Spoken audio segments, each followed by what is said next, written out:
This episode of the Danger Close podcast is brought to you by Cry Havoc. From New York Times #1 best-selling author, Jack Carr. Cry Havoc, a Tom Reese thriller. Order now. We started having one problem after another, so my gyro started tumbling. It was messing me up on goggles, so I had to go unaided. We were aided, unaided, and then the HARS bar on our ship failed, so we didn't have any horizon. I'm already on the verge of vertigo. I'm flying cross cockpit, so I just kind of hold it enough so that he gets level.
How's it going, man? Hey, Jack, how's it going? Good to see you. Good to see you too. Yeah, man, awesome. So this is one of the books that I have to read a lot of books very quickly these days because there's just so much going on, and I have my own books and the TV show, and I'm writing the scripts, and it's just like mass chaos constantly.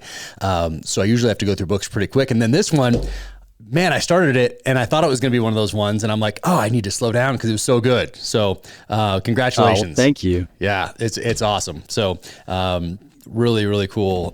Super excited for you and all that's ahead. But man, let's jump in. Military background. Why don't we kick it off with that? What was your path into the military? Sure. So I was out in Hawaii, just a dive instructor, trying to get my act together. And then I tried to, always wanted to be a pilot, but I kept applying like 5 times and 6 times, and just kept getting denied a flight slot.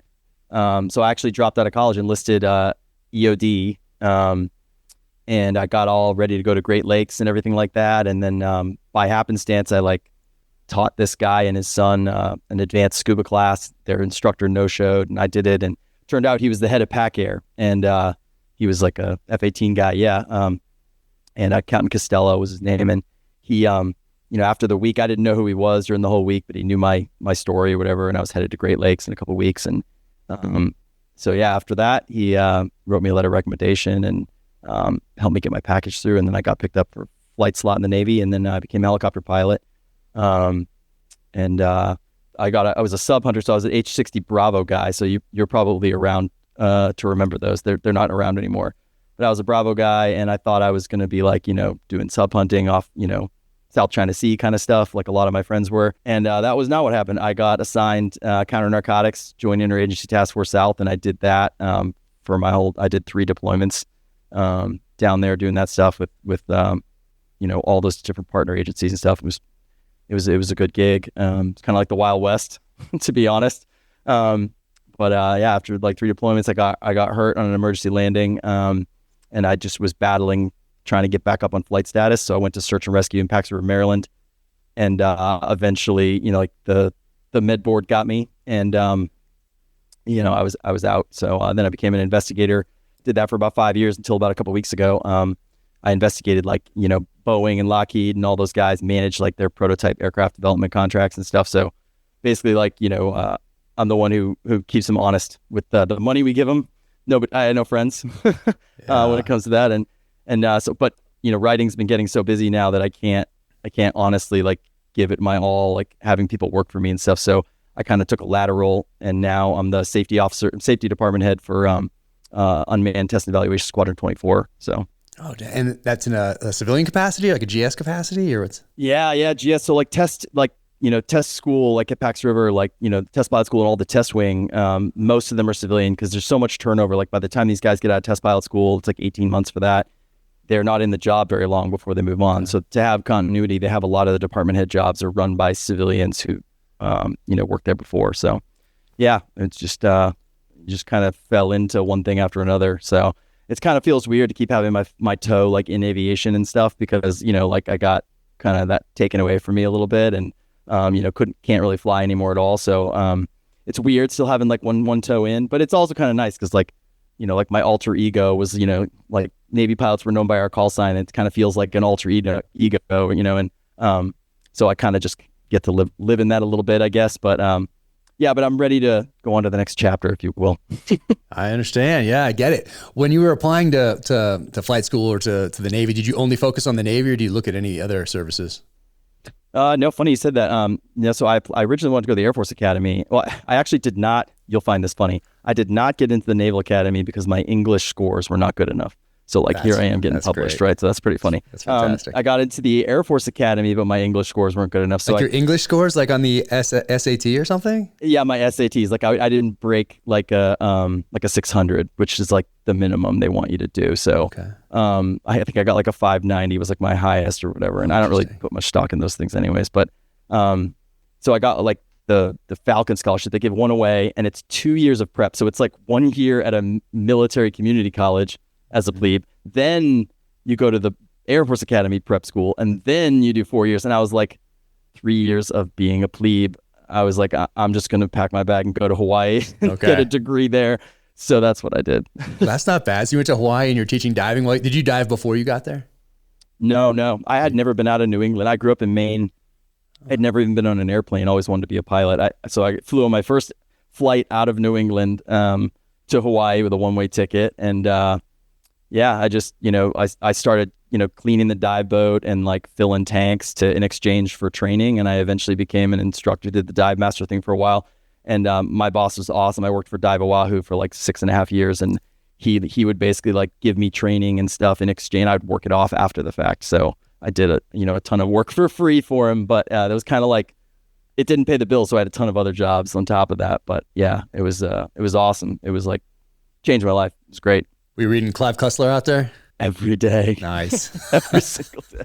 Dude, I love it. Before I went in the Navy, I had a little time. I thought when I enlisted, it was going to be like the movies that I'd seen where you walk in and you enlist and you walk out the other door and like get on the bus and then go to boot camp. Like that's what I thought because it was before internet times or whatever. And that's like the power of popular culture. Like that was just in my head is how it would happen. And then went in there and did the thing. And they're like, oh, you have to wait, 8 months or whatever for your slot at boot camp or something like that. Yeah. I'm like, what? And then I think they gave me a list of things to do, but I was like, is this mandatory? Kind of, I didn't ask it like that. I don't think I would have asked it like that, but I asked it in a way, or it was explained to me in a way where I realized that I don't really belong to the military yet. So I'm not going to spend these 8 months, like showing up on some, high school, I don't know, baseball field or something to do push-ups. So I trained on my own, but I worked in a local dive shop and I did the same thing. Awesome. I guess I don't think I worked in exchange for training because I remember paying for training, but I paid for it. Yeah. So, but I got certified when I was 9, in California. Oh, nice. I don't know how my dad, junior, talked him into that. Cause it was old school. It was 83. That's great. 82, 83. I saw my logs and everything, all my little handwriting from like 3rd grade, 4th grade. But I don't know how he talked him into that. Cause I think you have to be 12 now. Is that right? Well, no, you can be 8. They do like SEAL team, but that's actually called SEAL team. And then there's Bubble Maker and you can do like 8. But I think 12 is when you get like your junior PADI license. You've got to go with an adult or your parent or an instructor. And then when you're 16, you can get your actual open water license. See, I had an open water. The rules change all the time. I had an open water in 82, 83. Yeah, I like that's a legit adult one. Kids learn the best. Like when I would teach, they just listen and they learn the skill. They're fearless. Like, I plan to teaching my kids in the pool when they're 8. So that's so awesome. I have such great memories of going to that with my dad and everything. And then awesome. Going to Hawaii and going down about 100 feet. I remember he went through his air like that, but in my little lungs, I was just nice and relaxed down there, and so I could stay down for a long time. I love it with the dive master was, assigned to me or whatever. But that was amazing, but great. So great experience doing that. And then there was always like a few years between, and so between like my next dive or whatever. So I did it multiple times. I did it with what was it, NAUI, PADI, and SSI. Or anyway, there was like 3 different. Those of them. So I did all 3 of those just because I wanted to do it again. I felt like I needed to continue to do that or whatever. But then right before the military, since I had those 8 months, then I did the open water again, PADI, and then what is it, advanced rescue, something else, maybe a medical thing. Anyway, but the day before I left for boot camp, I took my dive master test because I was doing all the classes you have to do, I guess. Was it like an assistant instructor or something? Yep. If I remember, this is a long time ago. I'm going back in the memory banks here. This is over 20 and it changes too. Like it's probably different from when I did it. Yeah. So I took the test, and then the next day I went to boot camp. And then, back then I don't think we had email yet. And so I couldn't like check on it. I didn't know how to like check on what happened. So I have no idea what happened. I have no idea what I think I stopped by once when I came home on leave at some point and tried to figure it out. And then I was just like, that's all right. But the point being, I love that you did that you went out there and were working. Did you, I always wanted to also, reading all the Clive Cussler, I always wanted to do like one of those like volunteer on one of like with Numa or with something like that, where you go and at least go and. Oh yeah. I actually asked Dirk Cussler about that because I judged for the Clive Cussler writing competition. I saw that. I read that. I was going to ask you about that. Yeah. Yeah. And I met Dirk a while ago, and like, he's so great. And I've been year after year. And like I asked him that one time at dinner, I was just like, do you guys still go on, like, you go out on the expeditions, like who comes with you? And it's kind of bootstrapped now a little bit more, and there's not as many people, and it's a lot of seasickness, and it's not as glamorous or whatever, but I was like, I offered up. I was like, man, I'll do it whenever because I asked him if any of his co-authors ever go, and he's like, no. Yeah. Oh man, I know I might've missed my window, but I had visions of going to somewhere, maybe, I don't know, South Pacific or something on a wreck, and, going down there with that big vacuum or whatever, sifting through everything down there on some wreck or some archaeological find somewhere in the Med or something like that. But I think I may have missed my window. Yeah, maybe. I mean, nowadays it's probably going to be a drone that does it too. It's probably cheaper to do that. Oh man. Oh yeah, buddy. I was a buddy I did the advanced rescue diver with. Yeah, we did rescue diver together. He went on to found Sitka, that hunting clothing company, and he was on his way to somewhere in the South Pacific to do just that, to dive on a wreck. Oh, cool. Out there. Yeah, I love it. He had to have his rescue diver for that, I think. So that's why he was doing it. But that's awesome, man. That is so cool. So.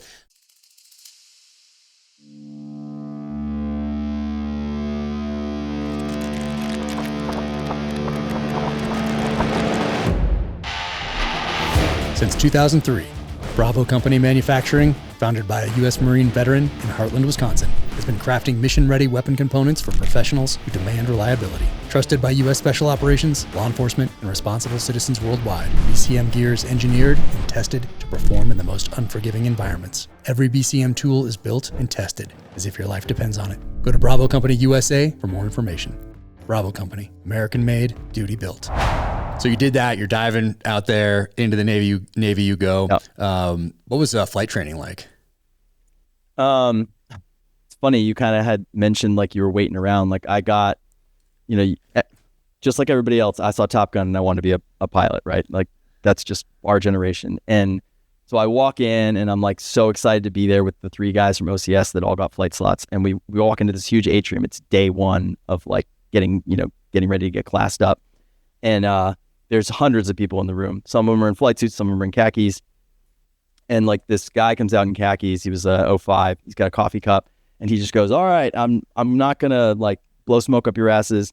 We got to kick out 200 of you today. The Navy screwed up the numbers. Like so today, 200 people are getting kicked out, and then the rest of you are gonna be like, we're gonna figure out how we gotta like increase the attrition rate."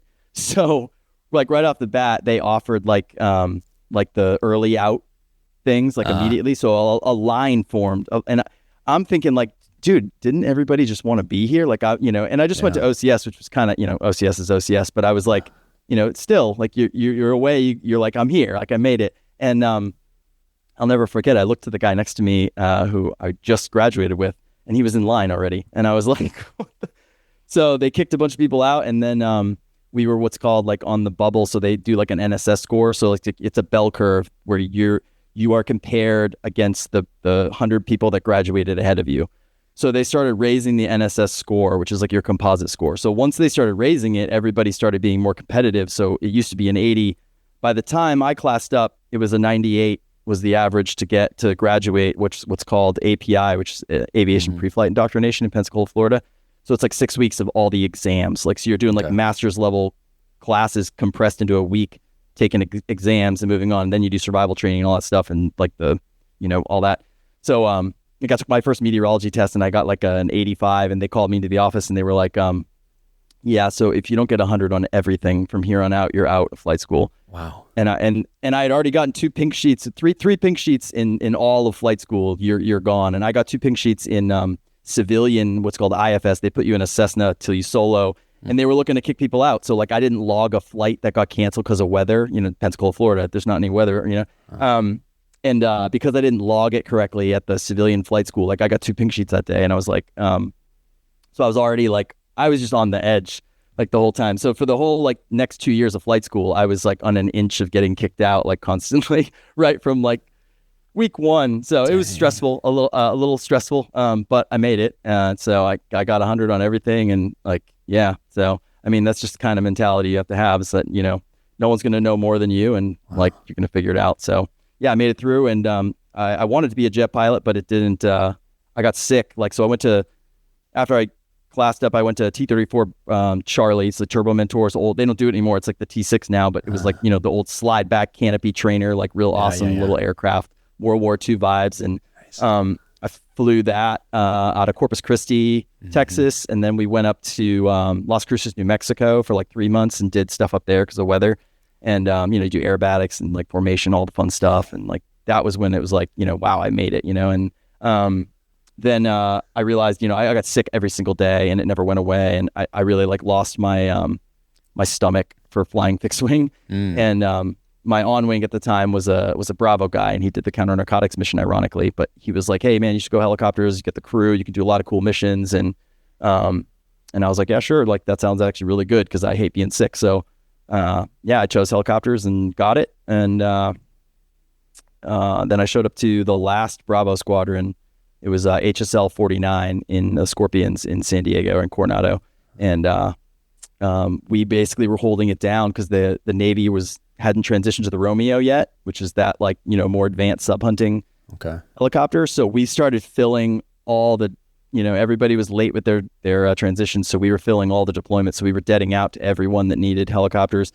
But then we were also the last man standing for the drug ops mission. So we had been doing that mission since like the late 80s. So it was all, it wasn't the mission that they trained us for. Let's just say that. Like we went down there and it was all, handed down knowledge from the guys that did it before. And, I said this recently on a podcast too, like, they didn't even teach us how to fast rope, guys. Like we learned that like while we were fast roping guys, like, just the Wild West, we worked a lot with the Panamanians, the Guatemalans, the Colombians, Nicaraguans, DEA a lot, FBI.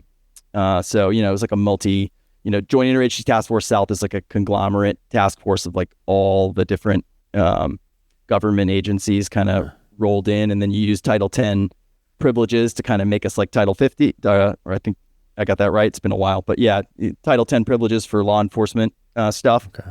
And so they kind of get the loophole with that. So then we would go, I went on 3 frigates that are all decom now. So the Rents, the Gary, and the Vandegrift. We went on detachments. So it was like 2 aircraft, 6 pilots, 3 air crewmen, and 20 maintainers. And then we'd have a law enforcement detachment from the Coast Guard. So they were our snipers. And so we would carry 2 of those guys and then our radar tech. So we would have one on the 240, and then there was a Mark 11, and then we did disabling fire with the Barrett 50 cal, so the 105. So they just had like a red dot over a strop, like hang it over a strop, and we would either disable them while they were running, or we would just do sniper overwatching, switch to the Mark 11 for like the boarding teams and stuff. Or if it was a bigger ship, we would do like the fast rope insertion for those guys too. So. We did a lot of things. We did like tankers, we did trawlers, we did go fasts, SBSSs, we did night, day, everything. Yeah, it was wild. Dang, I don't know if you know that's going on down there. Everybody's focused on Iraq, Afghanistan, and everything else. Yeah, I thought that's where I was going too. It was wild, and then I went down there, and it was just like this weird niche mission that nobody really knew about. In 2013 is when I first went down. There's Operation Martillo is what it's part of, and we were like the only ones left because it was right during the sequester. So everything was broken and we had no, assets, and it was just a a bunch of guys who wanted to really get after it. So, we kind of ran our own missions, built our own intel without, everybody that we had, all the resources we had and the undercover assets that run through JIADF. And so, man, it was cool though, so, but it was definitely like when I got home from it, we don't make a dent, we catch like 4% of the drugs that go through.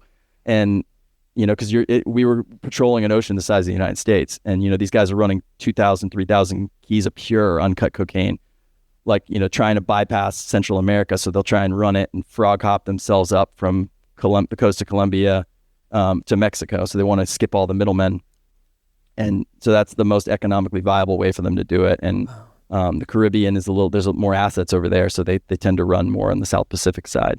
So we had our work cut out for us for sure. Like we were just constantly going. We were on alert 15 every single day.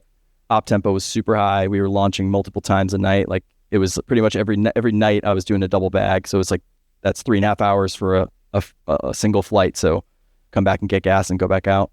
Yeah. Dang, that is wild. And so you're on a frigate, and you said there's 2 helicopters on a frigate? Well, we brought 2, but it was always 2 to make 1 because it's like an old Cold War helicopter. So it was like, we cannibalized one to keep the other one afloat, and they used us because the Bravo had, and for people who don't know what the Bravo is, just watch Tears of the Sun. They use Bravos in that movie. But it's, it's just a Navy's version of the Black Hawk with like a tricycle tail wheel instead of a aft tail wheel.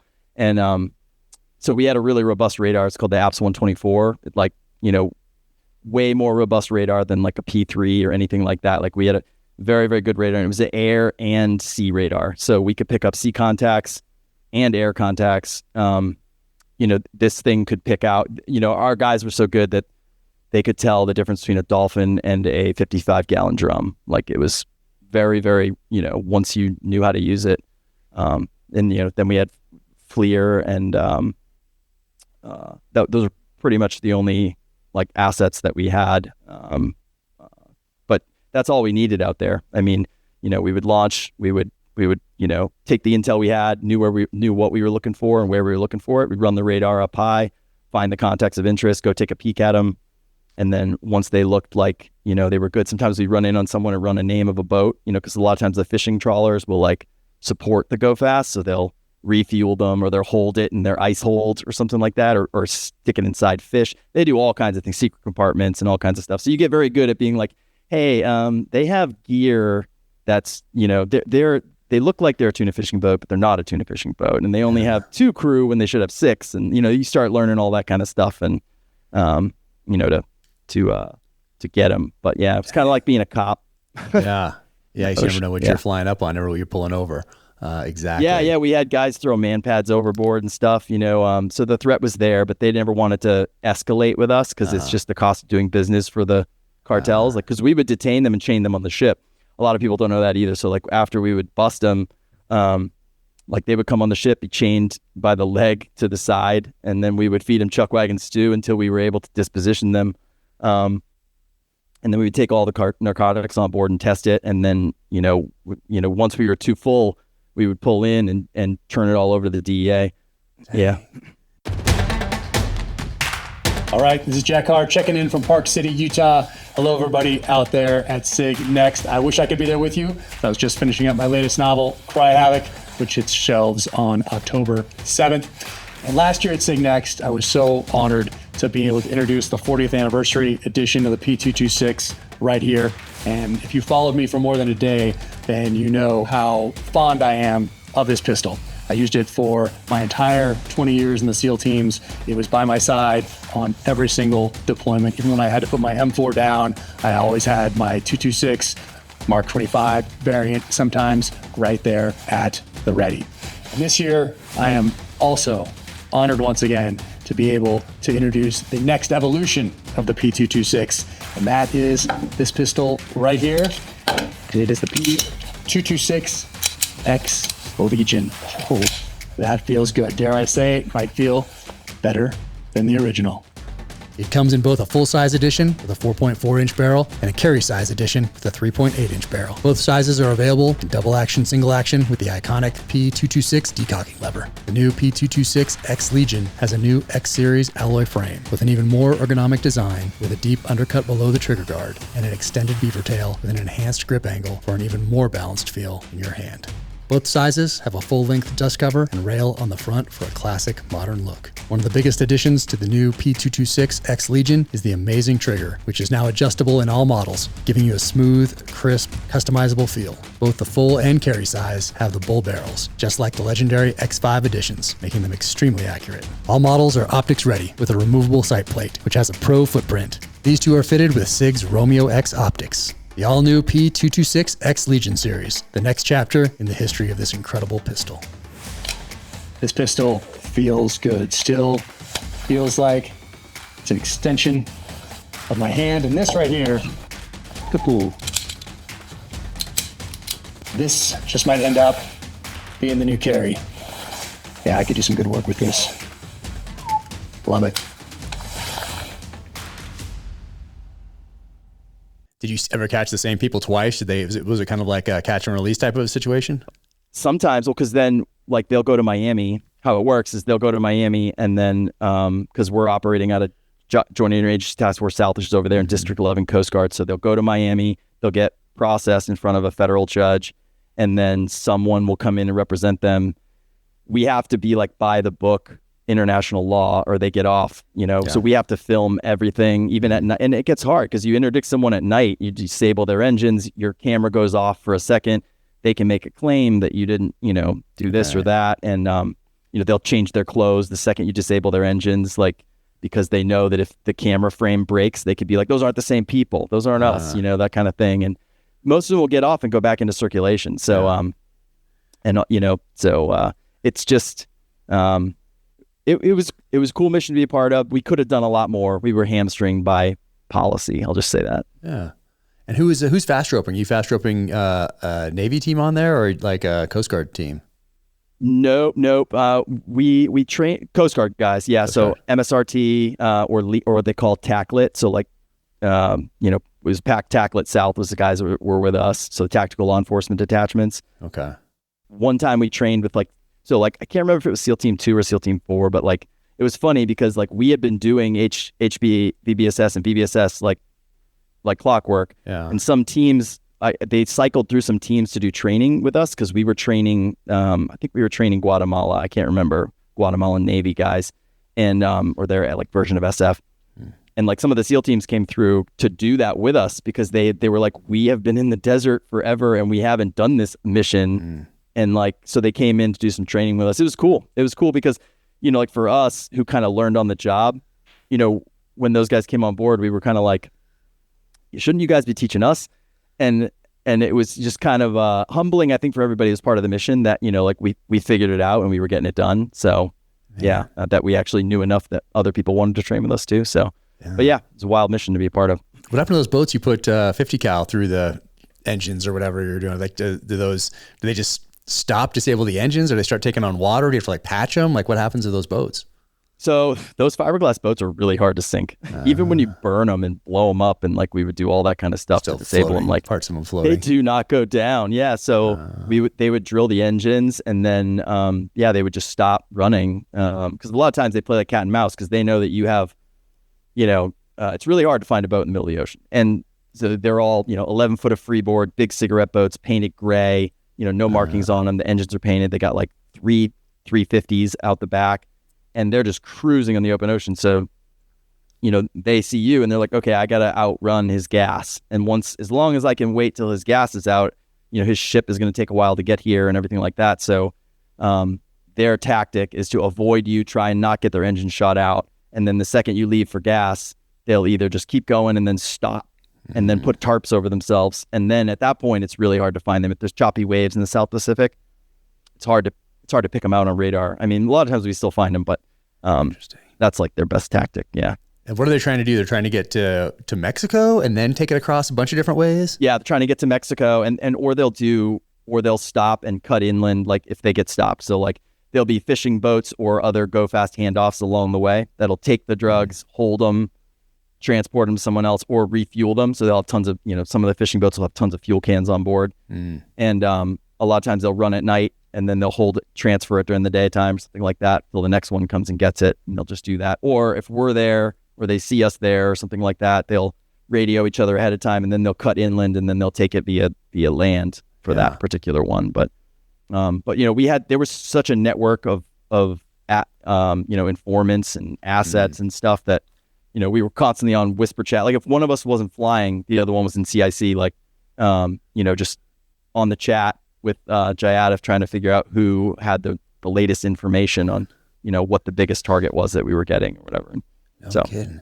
And so they would use the semi-submersibles up closer to the United States to get in. Did you see any semi-submersible type stuff, or submersible even, down where you were? Yeah, we saw one. I mean, they're really hard to find. Like they're built in Peru and jungles of Colombia and stuff like that. And we got to see there's a little museum of them when you go down to Peru, so you can see what they look like and analyze them. But they're constantly changing. They're being built by Russian people that they'll come in and work with the cartels and build them.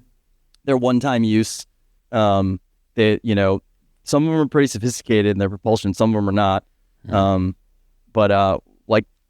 How the thing that's difficult about them is when you find them, when they roll up on them, there's usually one guy inside that his job is to scuttle it. So if somebody's coming to get it, they'll pull the valves. The thing will just fill with water and sink. And then by international law, now they are,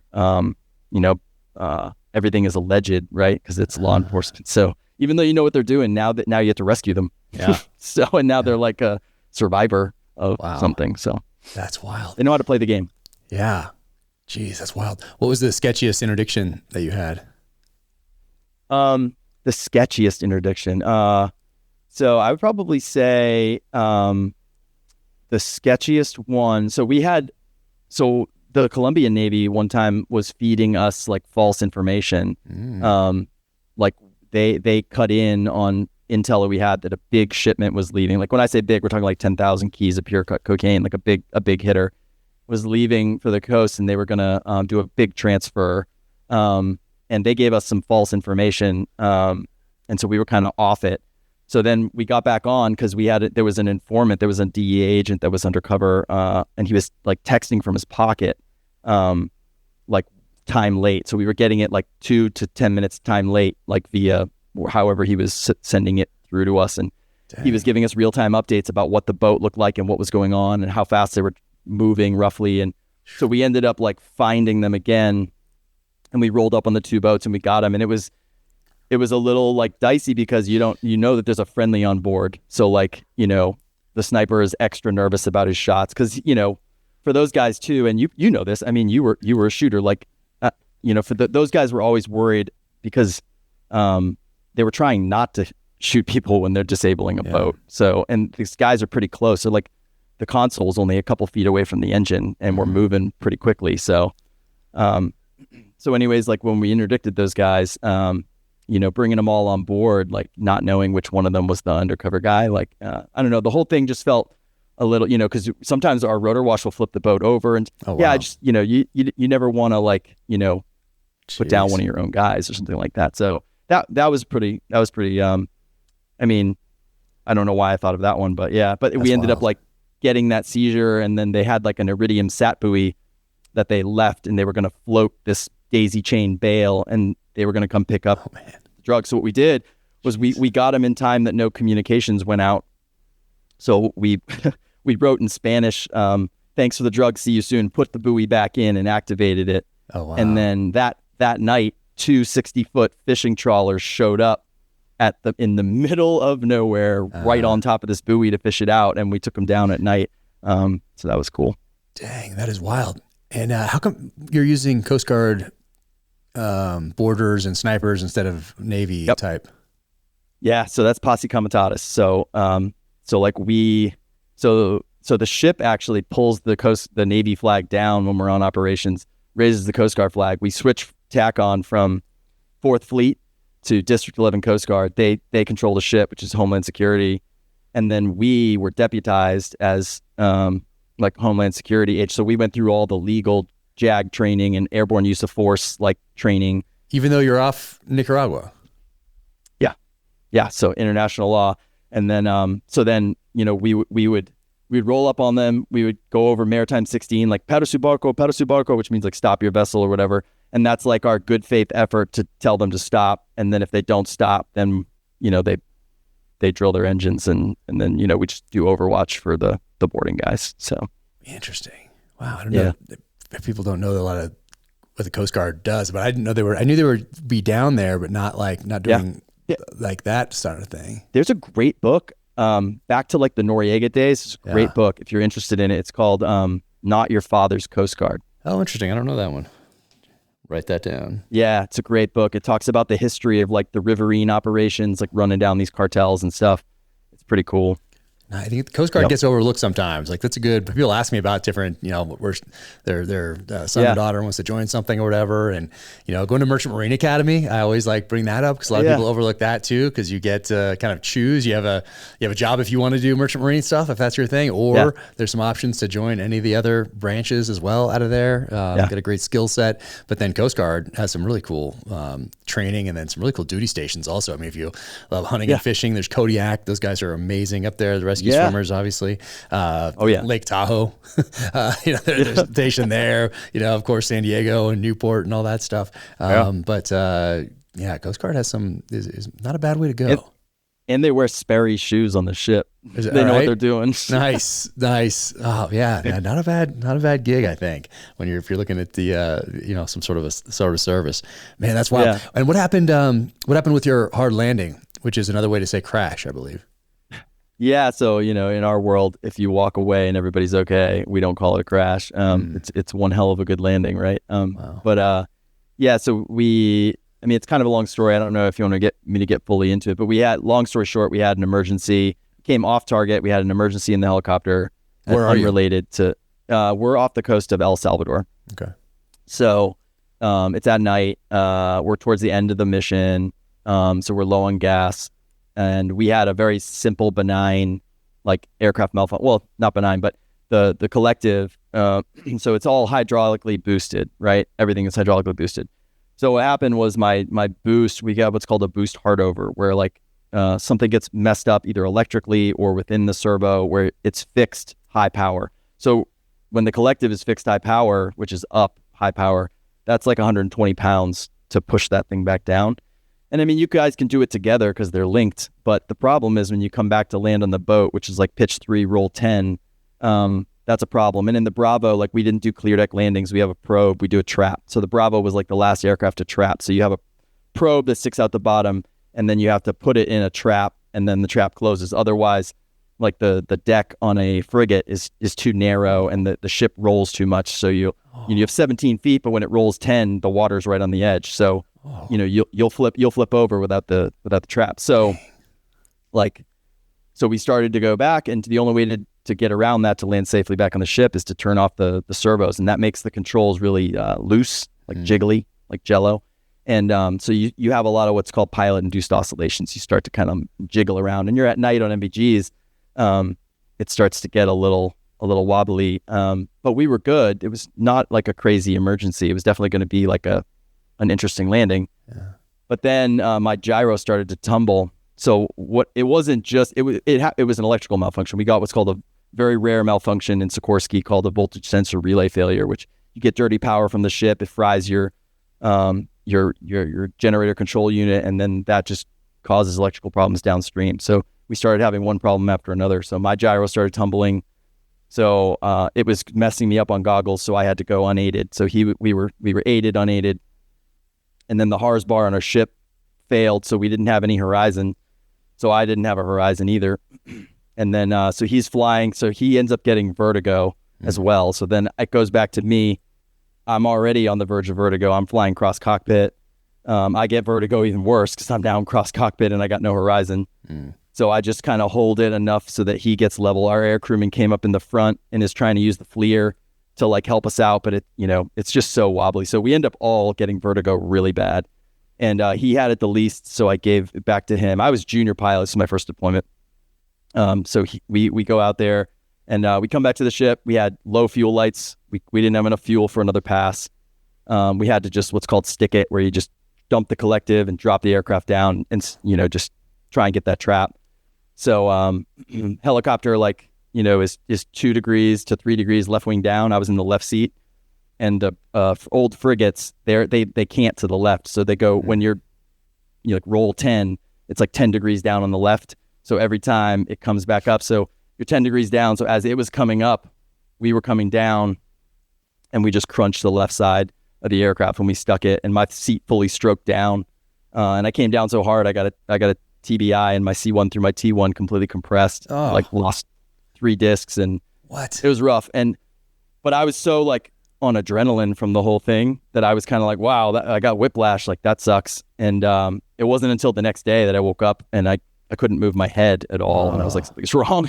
And so then I came home, and they just gave me some cortisone shots, and like, you know, I went back on deployment 20 days later because they were like, here, some Motrin. They gave you some Motrin, tell you to walk it off. Oh yeah, the whole Motrin. Well, actually, they gave me freaking Robaxin and like other. Cause that's how I knew something was really wrong, because they wouldn't ever give a pilot like a muscle relaxant. So they were like, oh, it's probably muscular. Little did I know that I was supposed to get some imaging, and they would have found some slip discs, and it might not have been as bad of an injury, but but they didn't find the TBI till later because they didn't screen for that kind of stuff. They were like, did you hit your head? And I was like, no, I just came down vertically. So they didn't, you know, they didn't know that I came down so hard vertically that I have like a void in the back of my head above my C1 now. It's full of cerebral spinal fluid. What? They found that afterwards when they finally did an MRI in my head and neck. Man. Yeah, so like that explained like all the headaches and just all the whatever. But I like went right back on deployment because I was like, they said I'm good. Like I'm here to fly. Like I couldn't move my head to the left at all. 0. So I would just sit in the right seat so I could still look out to the right. I mean, that's how stubborn, like, you know, we are. And so, yeah, I just, you know, did that. They ended up giving me gabapentin because the 800 milligram ibuprofen wasn't enough. So, like, I did another deployment. Then I came home. 7 days later, I went out again. So I just never had time to heal. Yeah. And it just got worse and worse and worse to the point where I had, like, really bad stenosis in my left arm. And I was having like these little lock up like seizure moments where, like, you know, there was just so much stress on the nerves that I was like starting to lock up while I'm flying. So eventually I just had to give up the ambition of trying to fight these flight docs and be like, yeah, like I almost killed my whole crew the other day because, like, I'm being really stubborn, and I you know, I was in a precarious, you know, training flight where I was teaching some guys on doing a one wheel, you know, like hillside, mountainside kind of deployment thing, and aircraft's in a really dangerous spot, and I had like a lockup moment, and like thank God my co-pilot, I had him ride the controls, because if he wasn't riding the controls, we all would have flipped down the hillside and died. But yeah, so I gave it up, and they med boarded me out. So yeah, how's it feel now? You know, to be honest, it's better. You know, I still take some painkillers and stuff like that, but what changed my life actually was just doing the opposite of what they all told me to do. So I've avoided at this point doing fusions and stuff like that, because they wanted to fuse the whole back of my neck. And I still have mobility issues and pain, but the stenosis is mostly gone because I started doing heavy lifting, or not. Well, I started light, but I started doing all posterior chain work from a civilian therapist that was like, no, you got to start strengthening all those muscles to like overcompensate. And because, you know, the Navy was telling me not to lift anything heavy, and it just made it worse. So yeah, no, that's been revolutionary. So now, you know, sticking to the weights has been kind of the way I keep the pain at bay. And if you can tell right now, I'm standing instead of sitting because I couldn't sit through this podcast. So I'm standing. Oh man. Yeah. Mine's nothing compared to yours. C6, C7, something pinch was like frayed, I guess, and hitting a nerve going down my arm or whatever. Right at the time I was getting up. But I would only say that because they wanted to fuse my spine too. Yeah. So that was their answer to that. I was like, hold on. So. And there's so many risks, like they go through your throat, and like when it starts being multiple, like, you know, there's a high risk you can't talk after that if they nick your voice. Like, it's just wow. Yeah, so I didn't do it either. I went up to Dr. Disc Spine Surgery Center that does all the Red Bull athletes, so all these like kind of younger guys, which I was at the time, I guess. But you know, that flip their bike doing BMX stuff and has an injury that you would like 40 years ago you would have seen in somebody that's like 80, but you happen now to see it in someone who's 18 to 25 because they're trying to triple flip on their, you know, whatever KTM 350 or whatever. So he went in there and fixed that up. So, but Navy was like, fuse it. Like, oh, hold on. Exactly. I think I'm going to go get another opinion somewhere else. So I just did it.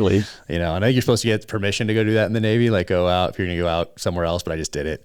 I had enough. I'd had enough of the Navy at that point. So I'd had sufficient. As they say, it's the polite way to say it, I guess. So this whole time, did you know you were going to eventually write? Were you a reader growing up, or did you find reading along the way with the Clive Cussler stuff, or what was the reading and writing journey? Yeah. So reading, always a fiction reader, always, you know, like you said, I actually always had a Clive Cussler book with me. I read a lot of Dan Brown, read all of Michael Crichton's work. Yeah. But I wasn't really like widely read. Like I take a lot of flack today because like the only Clancy book I've ever read is Hunt for Red October, right? But like, oh, you should not admit that. I have especially to, in your people circles. Ask me questions about people ask me questions about it, and I'm just honest about it. Like I was never really that widely read. I read everybody that I liked, but I never like reviewed books. I never wanted to be a writer. It was not even on my path, like fiction at least. And so I got out, and when I got out, once I stopped being on all the time, like my adrenal system started calming down from, you know, just flying every day. Cause, you know, even when you're flying home guard, like, you know, it's still the same helicopter that doesn't pick and choose when it's going to break, and, you know, weather and the aircraft and like, you know, circumstance are all colluding against you constantly. So, you're just always on, even like on a Tuesday, you know, at home. And, when I stopped flying, everything started calming down. I started noticing like a lot of problems. And it started with like night driving. Like I started having like these little weird panic attacks driving at night. Like I couldn't understand the lights coming at me. And I'd, you know, be asking my wife, like, feeling like I was driving drunk, but I wasn't, you know. I'm like, I don't understand this intersection at the lights, and like, you know, freaking me out. And it got worse and worse and worse to the point where like I would let my wife drive at night. And it started with that. And then it became like, I couldn't multitask anymore. Like I would do one thing, and all of a sudden I would have one other thing come in, and normally I'd be able to do everything at once. You know, I was a pilot, but all of a sudden that would like make me feel like I was drowning. And it was affecting work. It was affecting like life at home, like everything. And then I was just angry all the time, and, you know, sleeping and like, it's just everything. And my wife was like, you really need to go talk to somebody. And I was like, you know, I didn't go to a combat zone. Like I didn't, you know, like, I was kind of like, there's no way I have PTSD. There's no, like, you know, I was kind of like in denial about it, like thinking that was only relegated for people who were in combat and stuff like that. But then I just accepted, like, yeah, I likely probably do, because, you know, I think I cheated death, like, you know, more than the times I can count on my hands. And so, so I started seeing a trauma therapist about it, and she recommended that I write a journal. So I started journaling my experiences. And it was great. Like it started helping me. Like every morning before work, I would write about my experiences, like little events, you know, like helicopter fire, or, you know, night, you know, hard landing, or, you know, whatever it was, bad storm, I'd fly through lightning, like all these different things that I had been thinking about. And so, she wanted to start having me share them in a group of just civilian guys, like share them out loud. She's like, that's part of the exercise. Like, so, and I'm a super private person, so I was like, you know, I don't really feel comfortable with that. And I wrote about drug cartels and stuff, and I don't really feel comfortable like talking about that with a bunch of strangers. Like, you don't know who people are. And she was like, just fictionalize it, just change the names. I just want your experiences, similar to like, you know, what you've done with your writing. Like, I want the experiences that you had while you were there, and that's the exercise, and then talk about it. So I did. I changed the names, places, and I started writing about it. And so I was essentially writing like little short stories and then talking about them. And but I still didn't want to go like write fiction. It wasn't even on my radar. I started. I was thinking I was going to do nonfiction because I had a master's in history, and I was like, okay, I dust off my old thesis, and like maybe I'll do like a nonfiction book and put this writing to use. And I started doing it, but it wasn't like the same cathartic feeling of getting in the zone, almost meditative, right? And like writing. And then ironically, like, you know, this is why it's so cool for me to be on your show, is because I saw you. So I actually saw Annie Jacobson on Joe Rogan. It was like episode 1299, I think.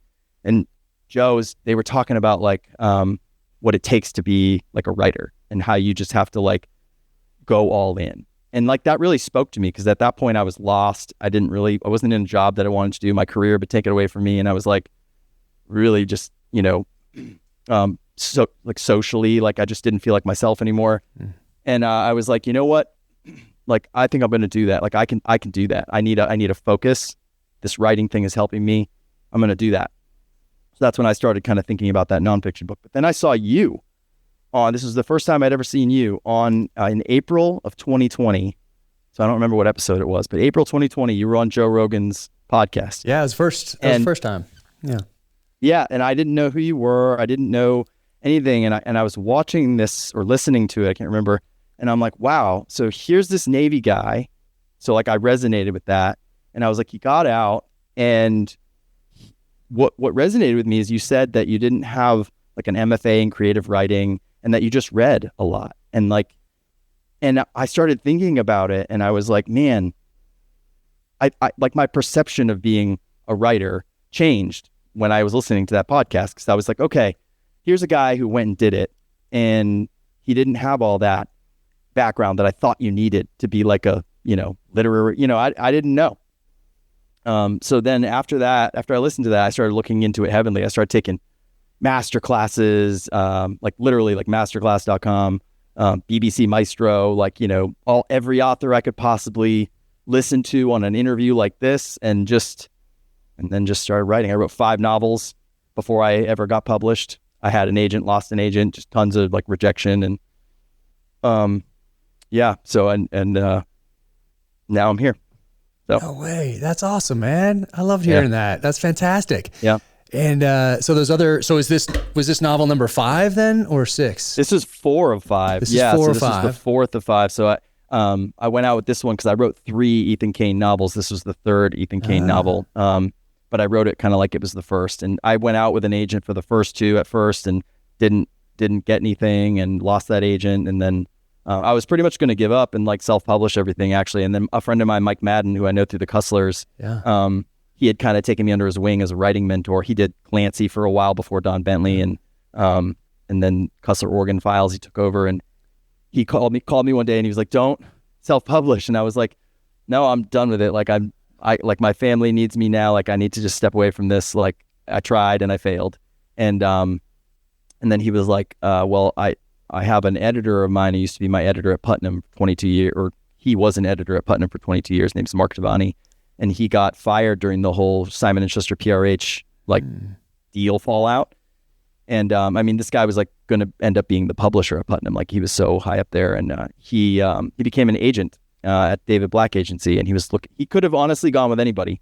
He did not have to go with an unknown, debut. Everybody was knocking on his door. He's edited CJ Box and, you name it.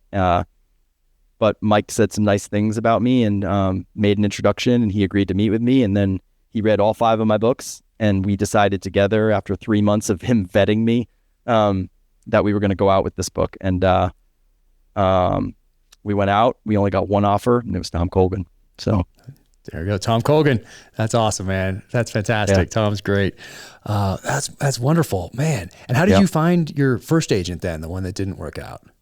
Just the horrible slush pile. And it's a cautionary tale because, you get what you ask for in that. And like some people are successful with that, but you're so excited to finally get one that it was just, I don't want to say who it was because I don't want to Yeah. No, I'm just curious. People ask me all the time about getting an agent, and my path is different. So I don't know. It's not how I recommend. Yeah. It's not how I recommend because, that agent set me back a year and, could have ruined, my career altogether because he went out with 2 of these Ethan Cain books, and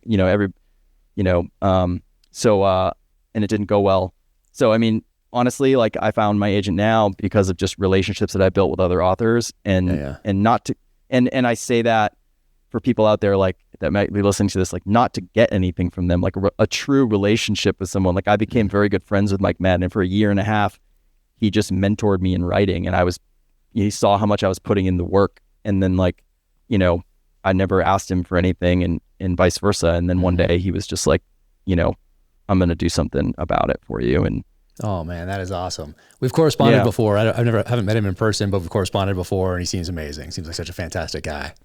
He's a really, really great like human being. I owe Mike a lot. He's also a really great writer. Like, I love what he's having fun with that series. Let's just say. Good. Good. Oh man, that's amazing. That's amazing. So the other ones now, are you going back to the other ones? Or now that I know that this is one of 5, 3 of 5, you said? Number 3 of the 5? Yeah. I'm doing a whole bunch of stuff, man. Like most people cross the finish line and they want to have a drink, and I'm like, this is the time to push on the gas. Mm-hmm. So so I've just been working. I got tons. So this was a 2-book deal. Book 2's already in. It's already, it's got a publishing date next summer in June. The other stuff is all in the works. I've got stuff going with TV and stuff, and I've got a audio drama with PRH Audio, nice. Original audio drama. Just doing a whole bunch. I've actually got a screenplay out with Ray Mendoza to attach. That's nice. Another guy. I think that. I got hooked up with him and Jared and Justin Garza a while back, and before I ever got published or anything. And so Ray's got it now, and he's out, trying to make it happen because he wants to make it, and that's really cool. So. Yep. Oh man, that's fantastic. Amazing. Yeah. Love it. Yeah. So I don't know, I gotta let you go here pretty soon, but before we do, what is behind you? What do you have? I see the 4 Branches bourbon right there. So I see that. Of course, I see the Blood and Treasure right there. I see the Garmin, which I think is maybe the one featured in here, or something similar. Yep. And what are those things behind you right there? Those 3 things. So those right there. So no, up above. Oh, these? Yeah. So those are so I'm a little bit of a collector, like a history coin guy or whatever. So I kind of made these. So that's book 1, that's book 2, and that's book 3 on the side. And there's some ancient coins in there, and there's some other artifacts and stuff that lend themselves to the novel. So for book 1, there is Roman Emperor Nero silver coin. Nice. There's a Roman Egyptian coin that was minted in Alexandria, Egypt. So was the Nero coin as well. And then next to that is a Kingdom of Axum coin as well. So they're all kind of tie into the book. These are all coins that I had in my collection. That's why I kind of put them into the novel. And then there's a piece of a meteorite as well in there. Nice. From the Garden of Heaven is what they call it. Okay. What are the 2 that are longer that are next to those? The 2 that are next to the pistol? Oh, that one. So that right there is a prayer scroll written in Ge'ez, the ancient language in Ethiopia. So that kind of factors into the book. And that coin right there is kind of like my pride and joy. So that right there is a gold coin. That's Ptolemy's Alexandria. So that's a coin that was minted in Alexandria from the reign of Ptolemy himself. So wow. Library of Alexandria factors into the book as well a little bit. So. Fantastic. That's amazing. And what pistol is that? That's a Makarov 9mm. That looks good. Yep. That looks nice. And what's the blade underneath it?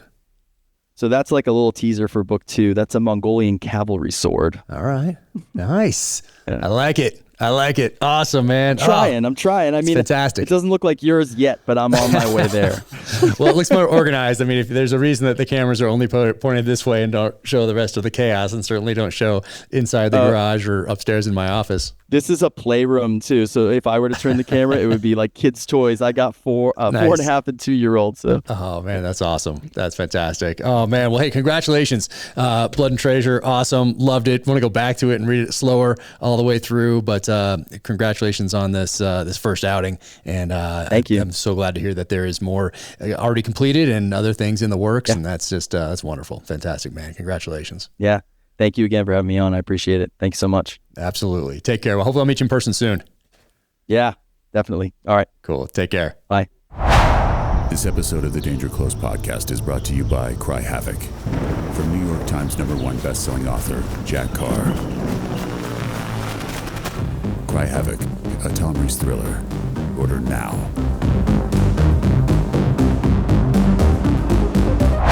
Watch a Cry Havoc teaser here, or watch another episode of the podcast here.